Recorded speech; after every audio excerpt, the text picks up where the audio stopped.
하나님은 영이시니 예배하는 자가 영과 진리로 예배할지니라. 아멘. 430장 찬양합니다.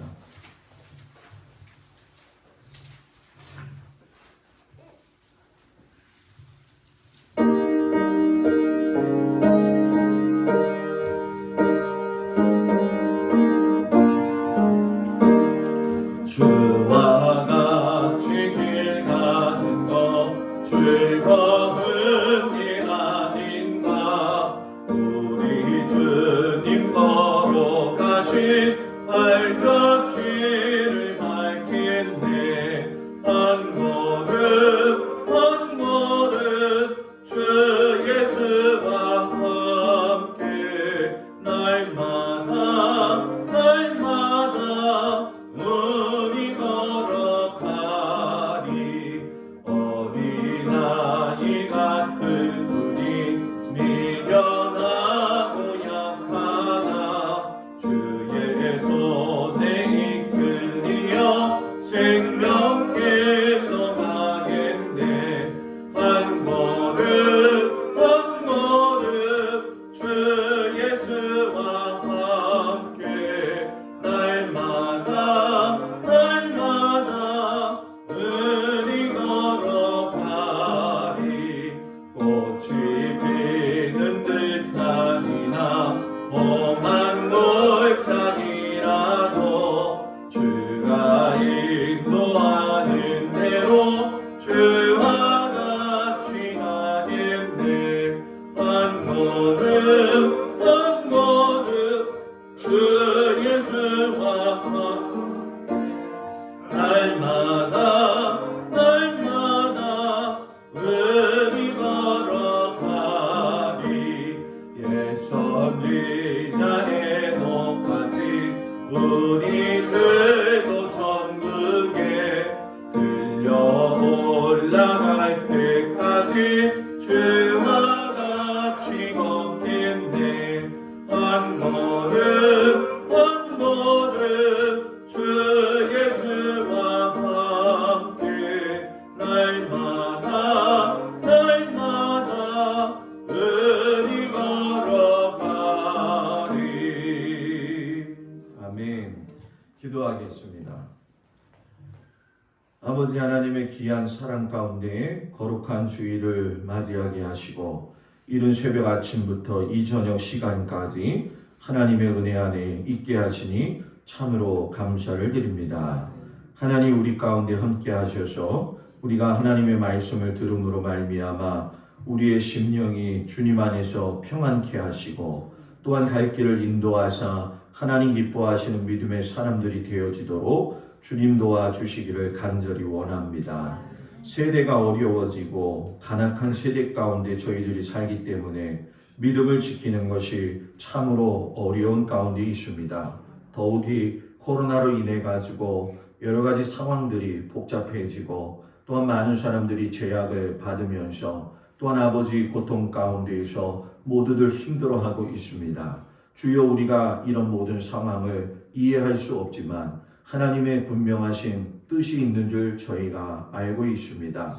하나님 이런 때에 더욱더 마음을 지키게 하시고 하나님 안에서 믿음의 사람으로서 온전히 이 환난의 때를 잘 지나갈 수 있도록 하나님께서 지혜와 또한 성령의 충만함을 주시옵소서. 특별히 아버지 하나님 모든 성도들 하나님께서 건강을 붙들어 주심으로 하나님의 놀라우신 은혜와 사랑으로 함께하여 주셔서 아버지 백신 맞고 여러 가지 힘들고 또한 여러 가지 많은 일들로 인해서 곤고하지만 주께서 주의 오른손으로 붙잡아 주심으로 말미암아 힘있게 하여 주시옵시고 강건케 하여 주시옵소서. 성도들의 각 가정을 주님의 선하신 인도함 가운데 아버지 인도함 받기를 원합니다. 기도하는 모든 제목들 하나님 그것이 자녀든 또한 가정의 여러 가지 문제든 또한 관계든 하나님의 인도하신 가운데 아버지여 잘 해결을 받을 수 있도록 도와주시옵소서. 특별히 환우들 가운데 하나님 함께하여 주시고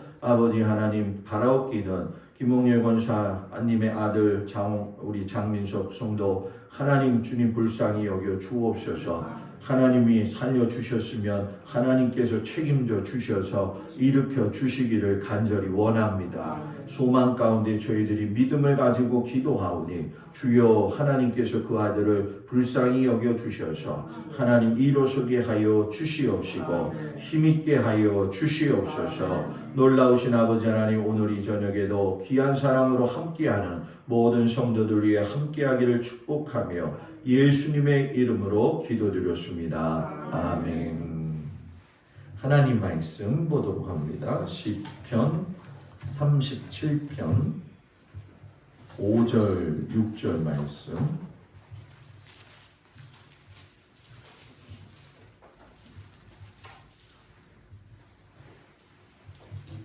시편 37편 5절과 6절 말씀을 다 같이 한 목소리로 봉독하겠습니다. 내 길을 여호와께 맡기라. 그를 의지하면 그가 이루시고 내 의를 빛같이 나타내시며 내 공의를 정오의 빛같이 하시리로다. 아멘. 기도합니다. 하나님, 이 저녁 우리가 하나님께 맡기는 신앙생활이라는 제목을 가지고 말씀의 은혜를 나누려고 합니다. 하나님 앞에 맡길 수 있는 믿음의 성도들이 되도록 주님 함께하여 주옵소서. 예수님의 이름으로 기도드렸습니다. 아멘. 할렐루야. 오늘 저녁 비가 너무 갑자기 내렸어요. 그죠? 낮에는 매우 더웠어요. 김용옥 권사님하고 교회를 이제 좀 쓰레기를 좀 치웠어요. 쓰레기를 치우는데 얼마나 더운지 제가 제일 싫어하는 지네도 보고, 또 난생 처음 태어나서 박쥐가 걸려가지고 죽어 있는 것까지 봤어요. 아주 재밌는 동네예요. 박쥐는 정말 태어나서 처음 본 것 같아요. 그렇게 무덥게 그러더니만 갑자기 또 바람이 불고, 참 자연이 사람이 손댈 수 없는 부분이구나 하는 것을 깨닫게 됩니다. 그래서 그런지 오늘 저녁에 아마 제가 오고 나서는 제일 많이 아는 것 같아요. 그럴 줄 알고 제가 조근자 권사님 모시러 간다고 그랬지. 그래서 인원 채워야지 해가지고서 모시고 왔어요. 오늘 저녁에 하나님께 맡기는 신앙생활이라는 제목 가지고 같이 은혜를 나누겠습니다. 항구에 배 한 척이 있었는데 선장 아들이 원숭이하고 놀고 있었어요. 원숭이가 갑자기 그 선장의 아들의 모자를 뺏어가지고 돛대위로 막 올라가는 거예요. 자기 모자가 뺏긴 걸 안 그 아들이 원숭이로부터 모자를 구하기 위해서 앞만 보고 정신없이 올라가다 보니까 너무 높이 올라온 거예요. 뒤를 돌아서 보니까 새카만 거예요. 바다가 저기서 넘실거리고 있는데 이건 내려가지도 못하겠고 올라가지도 못하겠는 그런 상황이 된 거죠. 조금만 까딱하면 큰 사고가 날 수 있는 상황인데, 그때 아버지였던 선장이 뭐라고 이야기하냐면, 아들아, 돛에서 뛰어내려라. 안 그러면 내가 총으로 쏘겠다. 그 얘기를 한 거예요. 총으로 쏘겠다는 얘기를 듣는 순간 아들이 겁이 나가지고 바다를 향해서 뛰어내렸어요. 그리고선 그 아들을 선장이 가서 구해내어줬죠. 왜 제가 이 말씀을 드리냐? 신앙생활이 바로 그렇다는 거예요. 모든 위험이 있고 모든 어려움이 있다 할지라도 하나님의 품 안으로 뛰어들면 하나님께서 지키시고 인도하여 주십니다. 여러분과 제가 그런 믿음 갖기를 원합니다. 그러면 오늘 말씀을 통해서 우리가 신앙생활 하면서 하나님 앞에 뭘 맡겨야 되겠느냐? 대충 우리가 감을 잡고 있겠지만 처음에 제일 맡겨야 될 건 염려라는 거예요. 염려하고 근심은 같이 가게 되어져 있죠. 사람이 인생 살면서 염려하지 않을 수는 없지만 염려의 무게를 줄이는 것은 하나님께 맡길 때에 그 무게가 확 줄어든다는 얘기죠. 베드로가 초기 교회 성도들이 잡혀가지고 죽을까 말까 하는 그 어려움에 있을 적에 베드로전서 5장 7절에 보면 너희 염려를 모두 다 주께 맡기라. 이는 저가 너희를 권고하심이라. 이렇게 말씀하셔요. 예수님이 권면하신 거, 염려를 주님께 맡겨라. 그래서 예수님도 그와 같이 말씀하시기를 마태복음 6장에 보게 되면 너희가 무엇을 먹을까 입을까 염려하지 말아라. 이는 다 이방인들이 구하는 것이라. 너희 천부께서 이 모든 것이 있어야 할 줄을 이미 아시느니라. 하나님을 믿고 신앙생활 하는 이들은 염려를 하나님 앞에 맡길 적에 그 무게가 가벼워진다는 거예요. 어떤 여자가 무거운 보따리 짐을 낑낑 메고 걸어가고 있는데 마차 하나가 옆에 지나가고 있는 거예요. 마부가 보니까 그 여자가 너무 보따리 들고 가는 게 힘들어 보이니까 이보세요. 여기에 올라타가지고 같이 가면 좋겠어요. 해가지고 그 아주머니를 태웠더니만 그 아주머니가 마차에 타고선도 계속 이러고 있는 거예요. 계속. 왜 이거 안 내려요? 그랬더니 아유 마차 탄 것도 감사한데 미안해서 어떻게 내려요? 네? 내려놓아야 될 걸 내려놓지 않으면 실상 마차 타도 힘들다는 얘기잖아요. 우리가 하나님을 믿는 그 믿음의 마차 위에 올라탔단 말이에요. 그러면 그 마차 위에서 우리가 계속 짐을, 염려를 가지고 사는 게 아니라 그것을 내려놓는 거. 근데 저도 목회를 해봐서 느끼지만 이 염려를 내려놓는다라고 하는 건 굉장한 믿음의 도전이 필요해요. 쉽사리 여러분들이 염려를 내려놓지 못하잖아요. 저도 마찬가지거든요. 근데 어떨 때 보면은 정말 미련할 정도로 하나님이 모든 것을 해결하시는 걸 경험을 하면서도 걱정할 때가 많이 있는 것이 우리들의 현실적인 모습이에요. 그래서 저는 믿음, 그러면은 누구한테서 믿음을 배우느냐? 물론 예수님한테서 믿음을 배우지만 저희 둘째 딸한테 믿음은 저런 거구나. 대학금 등록금을 가져와서 고지서를 제 앞에다가 탁 넣어요. 아빠 내. 그리고 가버려. 믿음이잖아요.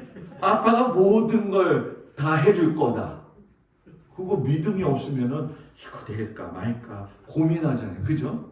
그러니까 제 둘째 딸을 보면 아마 우리 성도님들 이제 큰 딸은 지난번에 보셨는데 둘째 딸은 잘 못 보셨을 거예요. 둘째 딸은 이제 생각하는 거 모든 것들이 아주 특이한 아이예요. 성격도 굉장히 쾌활하고 굉장히 대포도 세죠. 근데 그 아이의 모습을 보면서 정말 제가 한번 또 놀랐던 게 뭐냐면은 어렸을 적에 보건소에 가서 감기 주사를 맞으려고 갔었어요. 감기 주사 보건소에 그 단양에서 시골에서 있을 텐데 그 보건소 소장님이 같은 또래의 여자 아이를 같이 키우고 있었거든요. 둘째가 가면서 막 울면서 나는 싫어, 주사 맞으면 안 돼, 주사 맞으면 큰일 나, 막 이렇게 소리를 지는 거예요. 그러니까 보건소 소장님이 뭐라고 했냐면 주사 안 맞으면 죽어. 그랬더니 그 딸이 뭐라고 이야기하냐면 난 죽으면 천국에 가. 그러는 거예요. 걔가 그랬던 애예요.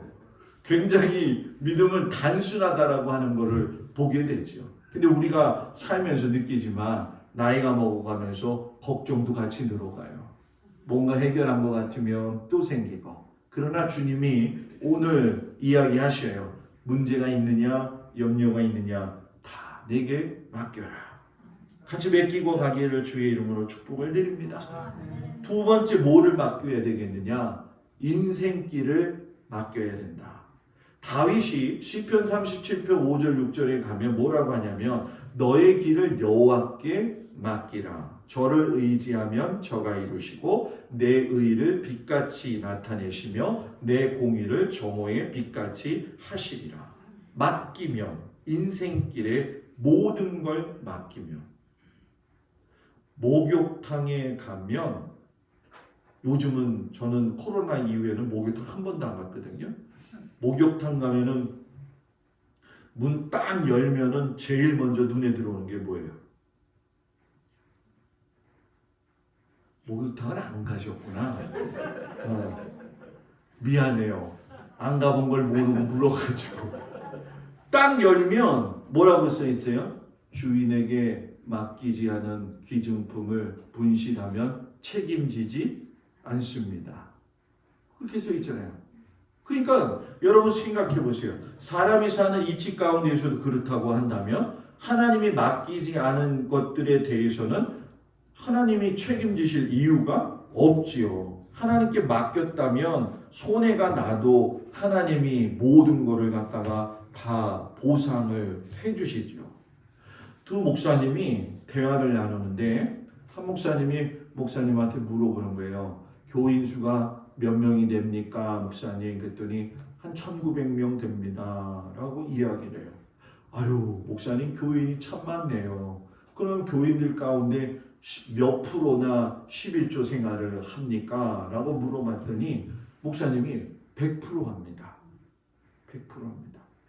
놀라가지고서는 어떻게 그렇게 다 11조를 100% 할 수 있어요? 그랬더니 50%는 11조를 온전히 드리는데 50%는 온전히 드리지 못하니까 다른 방법으로 하나님이 11조를 거둬 가시는데 때로는 역경, 때로는 고난, 때로는 병 이런 걸로 해서 거두어 가셔요. 이렇게 얘기를 해요. 이 말이 저는 솔직히 여러 가지 생각을 해보면 조금 좀 그런 문제들이 좀 있어요. 왜냐하면 요즘 그런 얘기들을 하거든요. 11조가 구약 성경에서 나온 것인데 해야 되느냐 말아야 되느냐 성서적 근원을 이야기하고 요즘 그것들이 이슈가 되어지고 큰 교회에서는 그런 문제들이 좀 있어요. 그런데 저희 여러분들의 담임 목사의 이 신앙과는 뭐냐면 11조는 그 사람의 신앙이라는 거예요. 저는 그거를 알아요. 왜냐하면 여러분 생각해 보세요. 11조를 저희 큰딸이 액수가 조금 많아지니까 고민하더라고. 아니 우리 딸도 고민하는데 우리 성도들은 또 얼마나 고민하겠어요. 그죠? 그런데 저는 어렸을 때부터 애들한테 가르치기를 그대로 가르쳤거든요. 지난번에 큰딸이 지금 오늘 딸 얘기만 한다고 죄송해요. 그 홍대의 창조의 아침을 창조의 아침 미술학원 선생이에요. 거기서 아르바이트를 6년 7년 하다가 본 선생이 돼가지고 노량진 창조의 아침에 이제 취업을 맨 처음에 했죠. 그랬더니 거기 사장 원장이 얼마나 애를 갖다가 여기다 놓고 저기다 놓고 해가지고서는 포지션을 바꾸니까 애가 적응을 못하는 거예요. 그래서 자기를 가르쳤던 선생이 홍대 그럼 천하의 아침으로 와라. 그래서 천하의 아침을 갔는데 2년 동안이죠. 있는 그 자리에서 여기서 저기서 굴려가면서 일을 꾹 참고 한 거예요. 꾹 참고 하다가 자기에 대해서 무슨 생각을 하냐면 내가 이 학원에 꼭 필요한 사람일까? 이런 생각을 했다는 거예요. 그런데 코로나가 탁 터지면서 비대면이 되었잖아요. 그런데 유튜브를 통해 가지고 가르치는 게 필요하기 시작을 한 거예요. 그런데 큰애가 유튜브를 만질 줄 알고 그리고 미디어 제작을 할 줄 아는 거예요. 그래가지고 세상에 귀하게 쓰임을 받은 거예요. 그 자리에 딱 정 선생님이 되어줬고 또 특별하게 그런 역할이 있다 그러니까 인센티브도 좀 주더라고요. 처음에는 아빠 내가 이 길이 가는 게 맞을까? 굉장히 고민했어요. 아빠 나 이거 그만할래. 아니야. 참고 견뎌봐. 하나님이 좋은 일로 인도하실 거야. 큰애는 굉장히 조곤조곤하고 순해요. 여기 참고 기다리더니 하나님이 길을 열어주셔가지고 그래가지고서는 지금 중학생하고 고등학교 1학년 애들을 같이 가리켜서 나가고 있어요.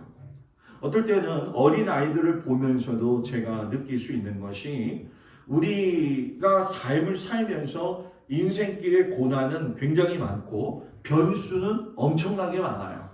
다윗도 변수가 많은 인생을 살았잖아요. 그럼에도 불구하고 그 다윗이 정말 다윗다워지고 하나님의 마음에 합한 사람이 될 수 있었던 건 인생길을 걸어갈 적에 그 일이 그 인생이 내 인생인 것 같지만 하나님이 인도하신다. 여러분과 저의 삶도 하나님이 인도해 주실 줄 믿습니다. 인도해 주실 줄 믿습니다. 오늘 은혜교회 제가 이제 인천 은혜교회 출신이에요. 인천 은혜교회 출신인데 낮에 아버님이 저한테 잠깐 전화가 오셨어요. 김덕주 권사님이라는 분이 좀 목사님 전화를 기다립니다. 그러니까 전화 좀 해주세요. 그래서 난 잘 모르겠는데 누구시죠? 그랬더니 예전에 제가 갈보리 교회 있을 적에 은혜교회 본교회 가가지고선 성막을 3일 동안 가리킨 적이 있어요. 그때 불러주셨던 권사님이에요. 전화를 했어요. 김영호 권사님이 일하다가 더 죽겠어. 권사님은 쉬지도 않고 계속 일하고 앉아있고 나는 쉬고 싶은데 막 그러는 거예요. 그래서 에이 전화나 해야지 하고서는 전화를 했어요. 전화를 했더니 그 권사님이 목사님 오늘에서야 불났다는 얘기를 들었고요. 목사님이 강화 동막으로 들어갔다는 얘기를 오늘에서야 들었어요. 그런데 내가 목사님한테 하고 싶은 말이 있어요. 그러더라고요. 그래서 뭔데요? 그랬더니 목사님 제가 본교회 출신 목사님들을 위해서 계속 기도하는데 작년 5월 달부터 계속 제가 기도하는데 1순위로 올라오더라는 거예요. 올라오더라는 거예요. 그런데 작년 5월 달이면 코로나 시작하고 나서 뒤돌아볼 적에 여기 교회에 올 적에가 벌써 9월 달 얘기죠. 하나님이 이미 아시고 그 권사님 통해서 기도를 시키신 거예요. 그래서 이렇게 불났다라는 얘기 듣고 깜짝 놀랐는데 더 놀라운 건 뭐냐면 하나님이 15일 전부터 목사님의 기도를 하지 않도록 하셔요. 이제는 목사님 다 지나갔어요. 남의 일이니까 별로 안 좋아요. 힘이 되더라고요. 그분을 제가 잠깐만 봤던 분인데 그렇게 기도를 하시면서 그래서 제가 오늘 느낀 게 뭐냐면 이게 내 인생을 내가 사는 게 아니라 하나님의 인도하심과 많은 사람들의 기도로 인해서 내가 사는구나. 그러면서 그 권사님이 마지막 말씀 하시는 게 뭐냐면 목사님 이제 다 끝났으니까 편안하게 계세요. 하나님이 일하세요. 좋잖아요. 그죠? 네? 그래서 그런 얘기를 하면서 너무 오늘 은혜를 받았어요. 인생길은 하나님이 인도해 주세요. 세 번째 뭘 맡겼냐? 모든 행사를 맡겨라. 솔로몬이 잠언 16장 3절에 가서 너희 행사를 여호와께 맡기라. 그리하면 너희 경영하는 것이 이루리라. 하나님이 경영을 이루어 주신다고 하잖아요. 우리가 경영을 이루어 주실 적에 제일 먼저 생각하는 게 뭐냐면 경영이니까 사람은 머리로 계산을 해가지고서는 높고 낮음이나 자기에게 이익이나 이런 것들을 먼저 가늠할 때가 많이 있잖아요. 근데 실상 여러분 사람이 계획해가지고 간다고 할 적에 우리가 얼마나 많은 실수를 하고 계획했던 일들이 갔다가 무너질 때가 얼마나 많이 있냐는 거예요. 징검다리를 어떤 사람이 건너가다가 발을 헛디뎌 가지고서는 징검다리에서 떨어지는데 징검다리 기둥을 꽉 잡은 거예요. 떨어지지 않으려고. 왜? 밑에는 보니까 냇가가 너무 깊게 막 흘러가고 있는 것 같이 무서운 거예요. 참고 하다가 이제 모르겠다 마음대로 해라 하고서 손을 딱 놨는데 딱 내리자마자 발목에 물이 차는 거예요. 그러면서 그 사람이 하는 말이 뭐냐? 진작에 뛰어내릴 거야. 사람이 그러더라고요. 그죠? 진작에 할 걸 말이야. 진작에 할 걸. 다 맡기고 포기하면 하나님이 일하시는데, 하나님이 도우시는데 그냥 그거 붙들고 살려고, 이거 놓치지 말아야지, 그러다가 보니까 시간 세월 허송 세월 할 때가 많이 있다는 거죠. 척 스미스 목사님이 목회하는 갈보리 교회에서 있었던 일인데, 캘리포니아에서 예수 운동이 일어날 적에 있었던 일이에요. 미국에 가면 히피족들이라고 있어요. 머리 길게 하고 신발도 신지 않고 돌아다니는, 마약하기도 좋아하고 그런 히피족이라고 하는 족속들이 있습니다. 이 갈보리 채플을 오픈을 시켰어요. 근데 이 갈보리 채플이 굉장히 좋은 것 중에 한 가지가 뭐냐면, 예배당 안이 다 양탄자예요. 양탄자. 푹신푹신하겠죠. 이 히피족을 위해서 뿐만이 아니라 예수 운동을 하면서 교회를 오픈시키니까 이 히피족들이 어디를 들어오느냐? 교회를 들어오기 시작을 한 거예요. 근데 맨발로 들어오는 거예요. 양탄자의 발자국이 그냥 수백 개, 수천 개가 찍히는 거죠. 이거 고민스러운 거예요. 그래가지고서는 마치 오늘 우리가 저녁 예배 때 끝나고 기획위원회 하는 것처럼 기획위원들이 모인 거예요. 이걸 어떻게 해야 되느냐? 이걸 어떻게 해야 되느냐? 양탄자가 너무나도 비싼데 재산 보호를 위해서 들어오는 걸 막아야 되느냐? 아니면 영혼 살리기 위해서 우리가 계속 오픈해야 되느냐? 하나님 앞에 기도하고 나서 그래도 열어놓읍시다. 그 이후에 히피족이 많이 예수 믿고 돌아오는 거예요. 우리 교회도 마찬가지 아니에요? 24시간 그냥 교회 열어놓거든요. 제가 걱정되죠? 뭐 훔쳐갈까봐. 뭐 얘기 들어보니까 뭐가 없어지기도 했다라고 이야기하거든요. 근데 저는 그런 생각해요. 우리 성도들이 언제 와서 기도할 수 있고, 좀 없어지면 다시 사면 되지 뭐. 피아노를 들고 가봤어요. 강대상을 들고 가갔어요.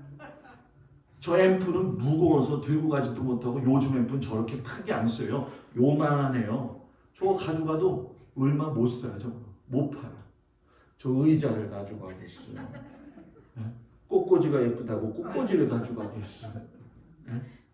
저 위에 있는 저기 뭡니까, 카메라를 가져가겠어요. 저 카메라가 11년 넘은 거기 때문에 요즘은 저런 거 쓰질 않아요. 요즘은 요만한 카메라로 그냥 다 돌아가요. 여기서 조정하면 다 할 수 있게. 저것도 가져가서 팔면 얼마 안 나올 것 같아요. 재무실 목양실에 들어가면 제 컴퓨터가 비싸긴 하네. 저건 들고 갈 수도 있겠네. 들고 가면 뭐 또 사면 되지 뭐. 그죠? 우리 교회가 보니까 제가 가끔씩 낮에 있으면 사람들이 와가지고 교회를 보고 가시는 분들이 있어요. 와가지고서는 느티나무가 너무 멋있다고 목사님. 그래서 제가 속으로 그러죠. 저 낙엽을 한번 쓸어봐야 될 거예요.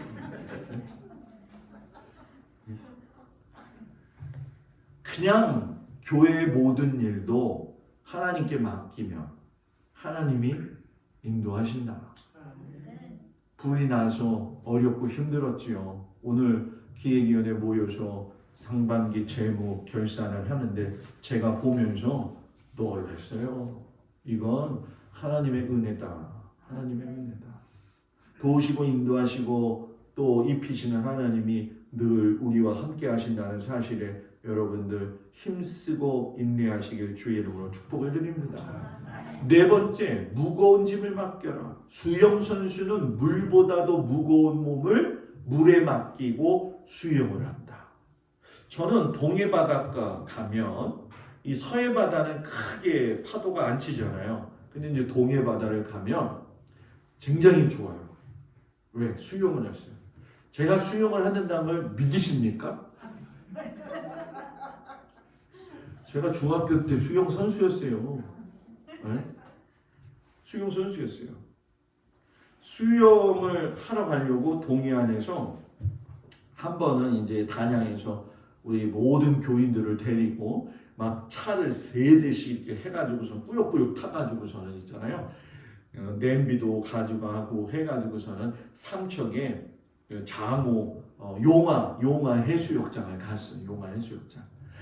산골 단양에서 살고 있던 사람들이 바닷가를 가니까 입이 벌어져 가지고 그냥 목사님 좋다고 그냥 할머니 원사님들은 미안해요 아무것도 안 차고 그냥 하얀 옷만 입고 들어가서 나와가지고 막 적나라하게 들어 권사님 제발 옷 좀 입어 그러고 있다가 권사님들 밖에서 모래사장에 앉아가지고 물장구 치는데 파도가 얼마나 많이 쳐요. 오다가 그냥 파도 한 대 맞고 뒤로 환다닥 넘어지고. 제가 그래서 그랬죠. 권사님 파도는 말이에요. 맞서지 말고 즐겨 타세요. 파도하고 맞서면 뒤로 넘어가요. 저같이 둥지 큰 사람도 파도하고 맞서면 뒤로 넘어가거든요. 바다를 향해 갈 적에 파도가 많이 오면 휘 올 적에 그 높이에 맞춰서 나도 휘 올라타면은요 바다 물결 넘어서 갈 수가 있어요. 막기라는 거죠. 막기라는 거예요. 비행기에 탔으면 비행기에다 몸을 맡겨야 돼요. 비행기 탈 때 저는 참 하나님 앞에 모든 걸 내려놓습니다. 비행기가 딱 뜨는 순간엔 이젠 내가 할 수 있는 게 없어. 가다가 떨어질런지 안 떨어지는지. 비행기를 좀 탔지요. 동생하고 이제 동생이 휴가를 맡아가지고 저기 라오스에 우리 후배 선교사님이 계세요. 제가 거기 가서 2번이나 강의를 했거든요. 그랬더니 저한테 그러더라고요. 선배님 동생분이랑 한번 여기 오세요. 그래서 루앙 프라방이라고 하는 이름도 희한해. 루앙 프라방 거기를 같이 가자는 거예요. 그래서 동생이랑 같이 타고서는 비행기를 타고 라오스에 내렸죠. 라오스에 내려가지고서는 비엔티안 수도에 가지고 루앙프라방으로 가는 비행기를 타는 거예요. 비행기가 코딱지만한 거예요. 15명, 20명 탈까? 15명, 20명 타면 별로 안 타는 거거든요. 그래서 동생이 옆에서 저한테 그러면 형 저거 타도 돼? 저거 타도 돼? 괜찮아 걱정하지 마 비행기 뭐 타보면은 하나님께 맡겨야지. 그래가지고 비행기를 타고 올라서 가는데 이게 조그마니까 우두두두두두 떨리는 거예요. 속으로는 나도 괜찮아 그렇지만 가슴이 두근박 세근박하는데 갑자기 그냥 확 올라갔다가 확 내려가는 거예요. 공기가 없는 곳에 들어간 거예요. 에어포켓에. 그래가지고서는 제가 붕 떠가지고 위에 머리 부딪히고 떨어지고 사람들 소리 지르고 난리가 났는데 동생은 아버지 하늘에 계신 우리 아버지요 이름이 거리키게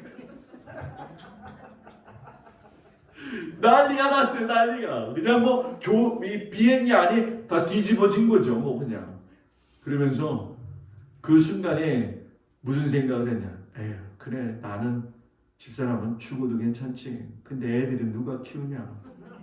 그 생각만 하고 있다가 무사하게 내려가지고서는 우리 선교사님 후배가 저한테 오더니 아이 형님 뭐 이 정도 맨날 겪는 거예요 그러더라고요. 그래서 야 선교사님이니까 대단하다. 그래가지고서는 그 다음날 어디 강가에 갔는데 저한테 오더라고요. 형님 나도 이런 건 처음이었어. 거짓말이었어요. 얼마나 무서웠는지요. 제가 그때 느낀 거 비행기 탄 후에는 내가 할 수 있는 게 아무것도 없다. 떨어져도 공동 운명체다. 쉽게 설명하면 여러분 뭡니까? 무거운 짐 있으면 하나님 앞에 맡기고 갈 적에 공동체 운명으로 하나님이 책임져 주신다. 책임져 주신다. 그래서 저는 솔직히 배도 무서워. 배도 무서워. 네? 출렁출렁. 5번째, 원수 갚는 걸 맡겨라. 로마서 12장 19절. 내 사랑하는 자들아 너희가 친히 원수를 갚지 말고 진노하심에 맡기라. 원수 갚는 것이 내게 있으니 내가 갚으리라고 주께서 말씀하시니라. 광주 화정교회 박기성 장로님이 계세요. 장로님이 참외 농사를 이제 지우고 계셨는데 참외가 익어갈 때쯤에 밭에 나갔더니 난장판이 된 거예요. 그 애써가지고 키워놨던 참외들이 서리를 맞았는데 요 서리를 한 사람들이 그걸 흘리면서 들어간 거예요. 그걸 장로님이 따라가가지고서는 보니까 어느 마을에 들어간 거예요. 그래서 이장을 불러가지고 내일까지 만약에 범인 잡아내지 않아가지고서는 나한테 데리고 오지 않으면 경찰에 고발해서 수사할 거예요. 이렇게 얘기를 한 거예요. 여러분 얼마나 화가 나겠어요. 그죠? 애지중지 키웠는데 이튿날 이장이 참외를 따먹은 애들을 데리고 와가지고선 10만 원을 주면서 무마시켜달라고 이야기를 하니까 이 장로님이 에휴, 이렇게 와서 해준 것만 해도 고마워요. 그래도 거짓말 안 하고 해준 거 고마워요. 내가 어저께는요 얼마나 뿔딱지가 나는지 진짜 짜증나가지고요 내가 가만히 안 두려고 했는데 오늘 이렇게 와가지고서는 용서를 비니까 그래 우리 없었던 일로 해요. 애들이 좋아가지고 집에 돌아가서 아버지 엄마한테 얘기했더니 그해 가을 아버지 엄마가 논농사에서 쌀 농사 지은 거를 한 푸대 가져오더래. 승질 부리면서 거기서 막대했다고 한다면 뭐 볼장 다 봤을 것이고 다 인격이 깎였을 거죠. 용서하는 게 어려워요. 그죠? 그러나 용서할 수 있는 것도 하나님한테 맡겨야 될 줄 믿습니다. 여섯 번째 마지막 기도의 결과를 맡겨라. 기도의 결과. 광주 화정교회도 얘기할게요. 박혜수 장로님인데 이분이 방배동이죠. 서울에서 방배동은 집값이 비싸잖아요. 예수를 믿지 않고 있을 때에 옆에 아주 치질이 또 가난한 목사님이 살고 있었어요. 이 양반이 농수산부를 다닐 때였기 때문에 지방이 반량이 나가지고서 내려가는데 나라에서 집도 주지요 하니까 자기 집을 전세 내어주고서는 이자만 받아 먹어도 되겠다 생각을 하고 있는데 집사람이 와가지고서는 이야기하기를 여보 옆집 목사님이 너무 안 됐어. 우리 지방에 가면 다 집도 있고 그러니까 우리 올 동안 이 목사님 살게 해주자. 그냥 박 장로님이 고민하다가 아내 말을 들어서 그 목사님한테 배려를 한 거예요. 이제 시간이 지나가지고 그 박 장로님이 집을 팔게 되어졌는데 이 문제는 뭐냐면 집이 오래돼가지고선 지붕이 새고 그러는 거예요. 어떤 사람이 내가 집 살게요 하고서는 왔는데 그 사람이 최 씨라는 사람인데 뭐라고 이야기하냐면 계약서 쓰는데 잔금 언제 치를 거예요? 그랬더니 지금 살고 있는 집이 빠져야 되고요. 누구한테 돈을 또 좀 얼마 꺼야 되고요. 누구에게 돈도 좀 받아야 되고요. 이건 뭐예요? 돈이 있다 없다?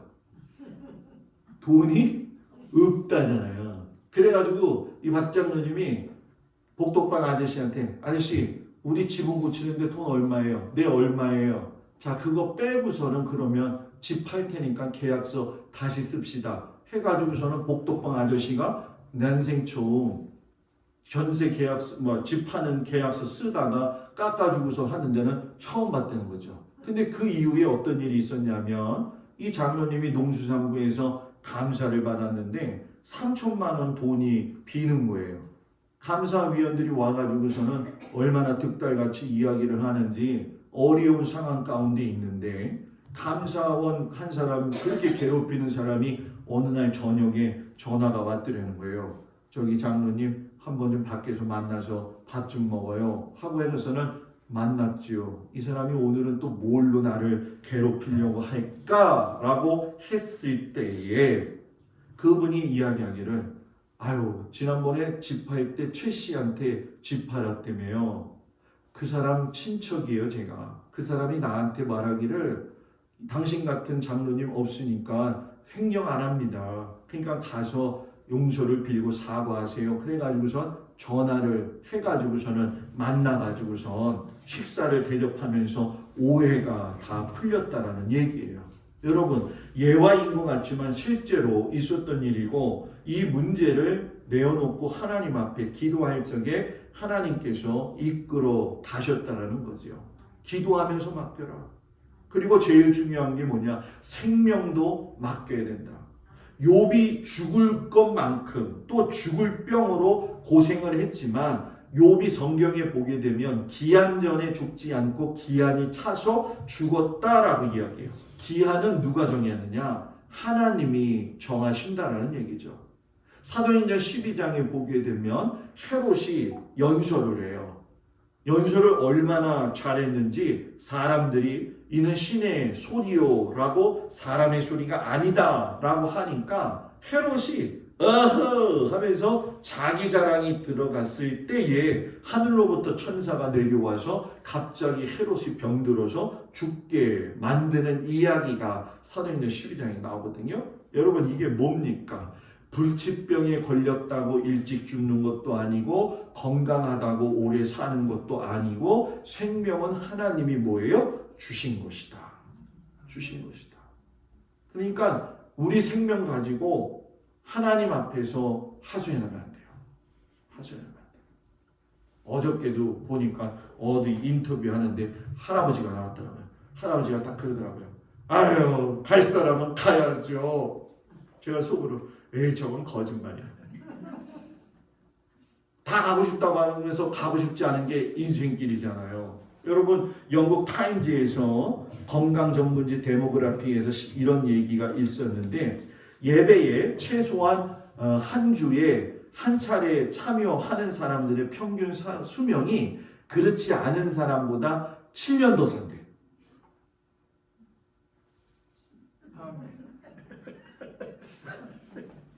살기가 싫은 거예요. 그 사람들은. 예배 드리는 사람이 예배 안 드리는 사람보다 14년 더 오래 산대. 아, 목사님 나 빨리 죽고 싶어요. 또 내일부터 예배 안 보면 되는 거예요. 미국에서 한 마을에 인구가 28,000명이었는데 이 마을에서 죽은 사람 2,000명을 조사해 봤더니 예수 믿고 죽은 사람의 평균 수명이 82세, 예수 믿지 않고 죽은 사람이 평균 수명이 75세. 여하튼 예수 믿으면 잘 살아. 네. 장수의 복은 하나님이 주시는 금사술의 면류관이에요. 여러분, 장수. 그러니까 나는 우리 권지사님들이, 우리 장로님 모두 다가, 우리 성도들이 아우, 목사님 사는 게 왜 이렇게 재밌어요? 신앙생활하는 게 왜 이렇게 재밌어요? 성도들 보면 좋고, 장로님 보면 좋고, 장로님이 이번 주에 뭐 영어로 그냥 뭐 저기 뭐 참석을 했다고 소문이 저한테까지 들려가지고, 그런 장로님이 어디냐. 그래서 제가 결단을 했어요. 야, 앞으로 장로님한테 설교 다 시켜야겠다. 다 시켜야겠다. 아주 그냥 소문이 동방에 다 났어. 다. 네? 그래서 아, 우리 장로님도 설교를 잘하구나. 아, 이제 괜찮다 나도. 원래 장로님들이 설교 많이 하시거든요. 그죠? 네. 많이 해요. 네. 장로님들이 설교 많이 하면 목사님의 마음을 참 잘 알아. 네, 목사님의 마음. 네. 그래서 한 달에 한 번 시킬까 제가 생각 중에 있어요. 그러면 또 어메이징 그레이스 또 나올 거 아니에요. 인타. 아주 은혜가 철철철 넘쳤다고 그러더라고요. 그래서 저는 그랬어요. 아, 나는 영어로 찬송도 못하는데 장로님이 나보다 낫다.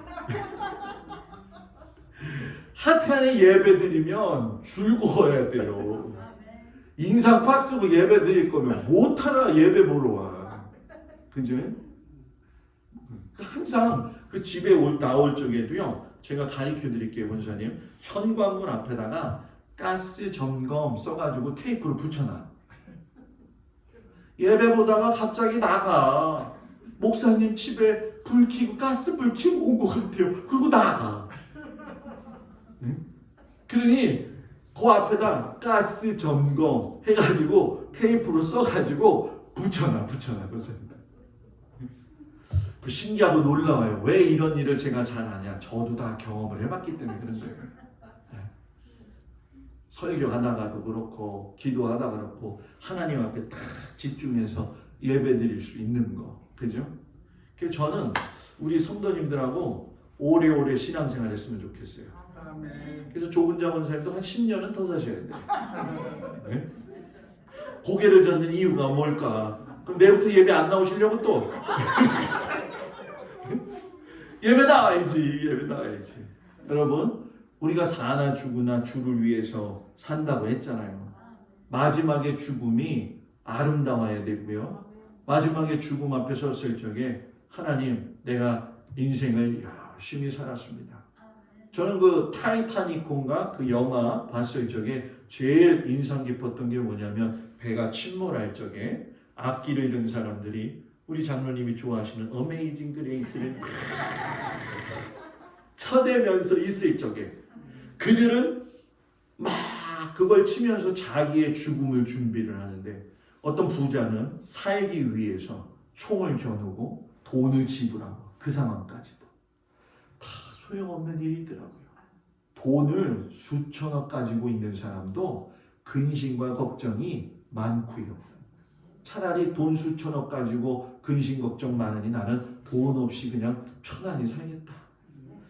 주일날 아침에 나와서 동막 해변을 바라보면 내가 이렇게 좋은 데서 목회를 하는구나. 쌈은 배추가 돼가기 직전까지 잘 자라고 있고, 예? 참 풍경이나 모든 게 좋구나. 성도님들 또 생각하고 위해서 기도해 주시고, 야, 여기가 천국이다. 저는 그런 마음을 가지고 살아요. 제가 그랬죠. 천국은 죽어서 가서 경험하지 말고 여기서도 경험해야 된다. 저와 여러분이 하나님 앞에 모든 걸 맡겨가지고 하나님 인생길에서 도와주시는 걸 경험하면서 살기를 주의 이름으로 축복을 드립니다. 기도하겠습니다. 하나님, 인생길을 맡기게 하시고 모든 행사를 맡기게 하시고 무거운 짐을 맡기게 하시고 염려도 맡기게 하시고 원수 갚는 것도 맡기게 하시고 기도의 결과도 맡기게 하시고 생명도 맡기게 하여 주시옵소서. 예수님으로 기도합니다. 아멘. 은혜로우신 아버지 하나님, 주님께서 우리들에게 맡겨주신 인생을 살 때에 늘 감사함으로 살 것이 고백되어지는 입술을 가지게 하여 주시옵소서. 하나님은 선하십니다. 항상 우리들의 모든 형편과 사정을 알고 계시오니 하나님 주님 앞에 간구하오니 길을 열어 밝히 보여주사 하나님의 선한 뜻을 이루며 살게 하여 주시옵소서. 이제는 우리 주 예수 그리스도의 은혜와 우리를 사랑하시는 하나님의 극진하신 사랑과 성령님의 위로하시고 돌보심이 한 주간도 살아가는 삶의 현장에서 승리하는 우리 모든 성도들 위해 영원토록 함께 하시기를 간절히 축원하옵나이다. 아멘.